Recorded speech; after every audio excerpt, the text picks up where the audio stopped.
Hello fiber friends. Today we are going to be learning how to knit shaker rib, also sometimes called half fisherman's rib or half brioche.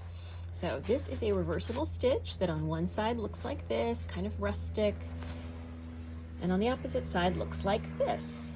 So you can see this is a nice reversible stitch. It has interesting texture on each side. And if you are not familiar with how to knit brioche, this can be a good starting point because you're only working half the stitches, as you might imagine, in brioche. All right, so the first row of your half fisherman's rib, shaker rib, is just going to be a plain ribbing row.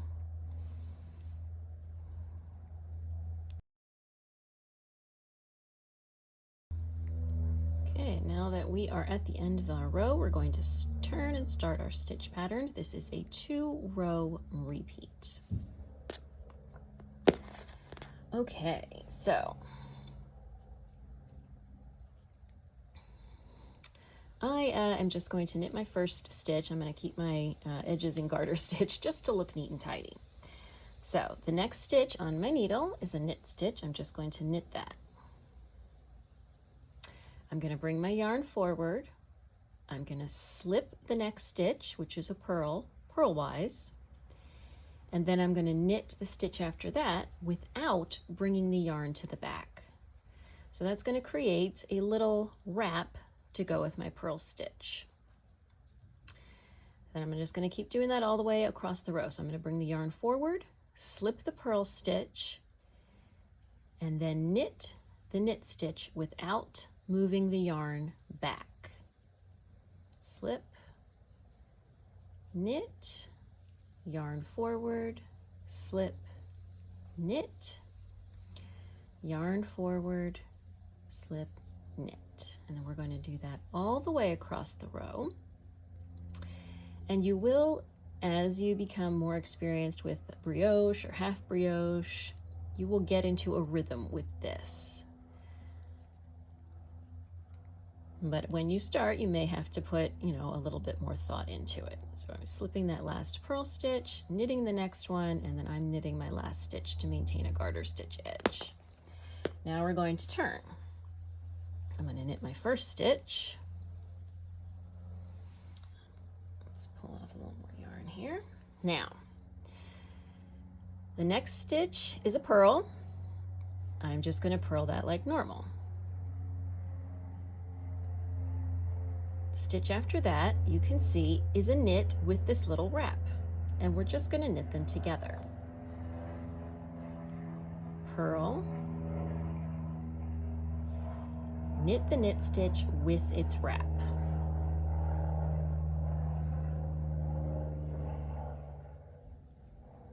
And so this row is really just like a regular ribbing, except that you're remembering to knit that wrap together with its stitch.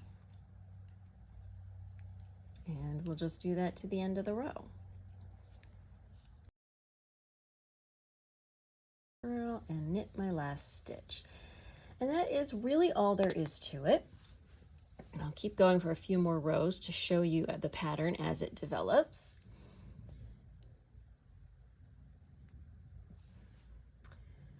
First knit, plain, yarn forward, slip the purl, knit. Yarn forward, slip the purl, knit.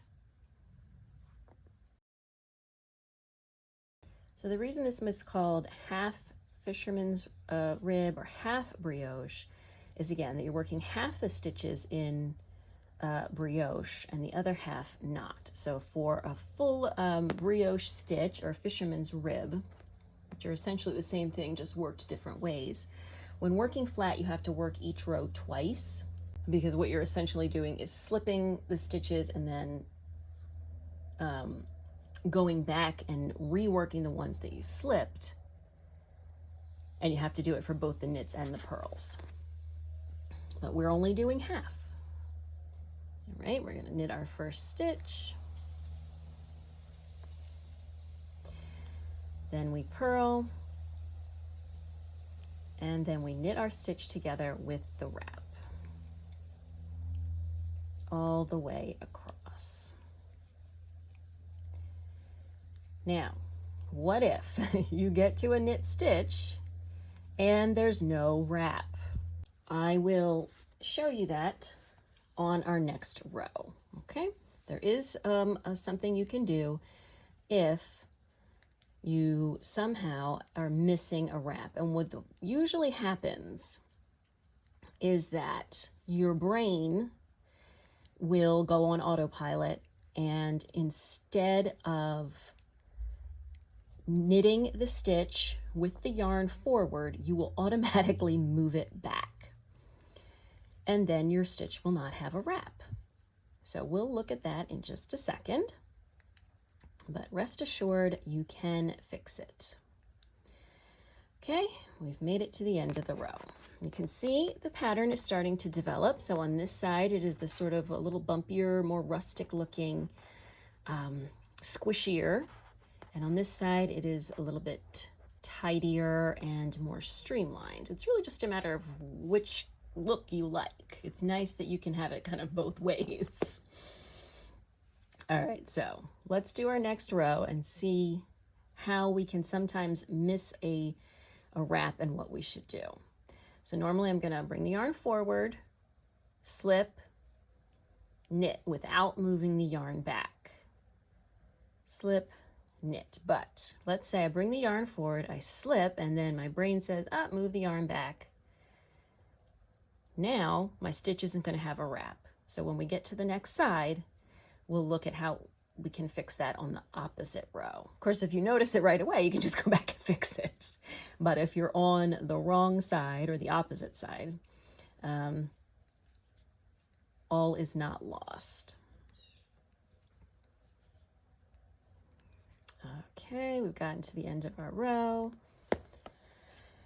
And now we'll work back to where our stitch is missing its wrap.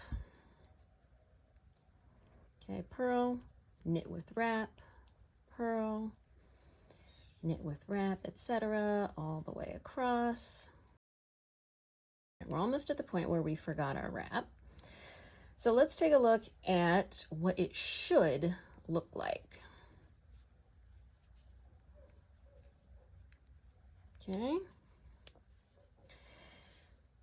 So our knit stitch should have a wrap kind of right in front of it. And if we look on the wrong side, it's actually crossing from behind to in front. Here's what happens when we forgot our wrap. It's over there.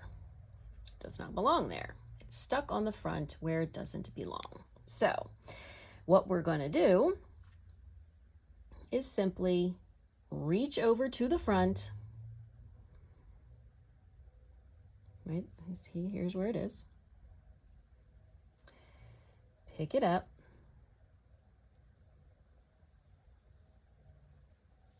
Oops, not you, just the wrap. Put it back on the needle and make sure that it's doing the same thing. So it's coming from behind and crossing in front. So that's all you have to do, is just see where it was missing, because it should still be hanging on the front, and put it back into the right place. So I'll finish working across and show you how it looks.